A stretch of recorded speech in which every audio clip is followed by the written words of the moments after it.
കൂട്ടുകാരെ, പണ്ട് പണ്ട് ഒരു കാട്ടിലൂടെ രണ്ട് മുയൽ കുഞ്ഞുങ്ങൾ ഓടി നടക്കുകയായിരുന്നു. അപ്പോൾ ആ വഴി വിശന്നു വലഞ്ഞൊരു കുറുക്കൻ നടന്നു വന്നു. അവന് മുയൽ കുഞ്ഞുങ്ങളെ കണ്ടപ്പോൾ കൊതിയായി.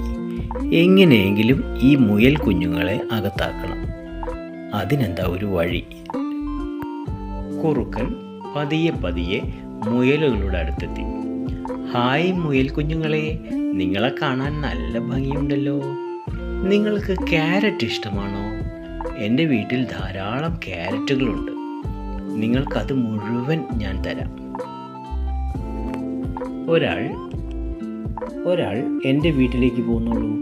ശരി, കുറുക്കൻ്റെ വാക്ക് വിശ്വസിച്ച് ഒരു മുയൽ കുറുക്കൻ്റെ ഗുഹയിലേക്ക് നടന്നു. മുയൽ അകത്ത് കയറിയപ്പോൾ കുറുക്കൻ വാതിലടച്ചു.